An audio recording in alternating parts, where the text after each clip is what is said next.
വസ്ത്രങ്ങളടങ്ങിയ bag, watch, പിന്നെ ഒരു കുഞ്ഞു ലോറിയും. ജീവനെടുത്ത മഹാമലയ്ക്കും ഗംഗാവലിപ്പുഴയിലെ ഭീകര ഒഴുക്കിനും വിഴുങ്ങാൻ കഴിയാത്ത അവശേഷിപ്പുകൾ. ചതഞ്ഞരഞ്ഞുപോയ ലോറിക്കുള്ളിൽ പോർലേൽക്കാതെ ബാക്കിയായ ഓർമ്മകൾ. വീട്ടിലേക്കുള്ള വഴിയിൽ നേരത്തെ മടങ്ങേണ്ടി വന്നൊരു ഹതഭാഗ്യനായ യുവാവിന്റെ മോഹങ്ങളും സ്വപ്നങ്ങളും. ദീർഘദൂര യാത്രകളിലും ഹോട്ടലുകളെ അധികം ആശ്രയിക്കാറില്ലായിരുന്നു അർജുൻ. പറ്റുന്നയിടങ്ങളിൽ ഇറങ്ങി സ്വന്തമായി പാചകം ചെയ്യും.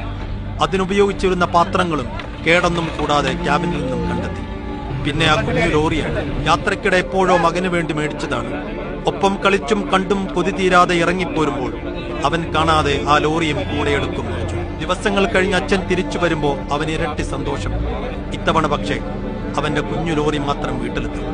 കളിപ്പാട്ടം കണ്ട സന്തോഷത്തിൽ അവൻ അച്ഛനെ തിരക്കുമായിരിക്കും. മറുപടി പറയാൻ വാക്കുകളില്ലാതെ ആ കുടുംബം കഷ്ടപ്പെടും.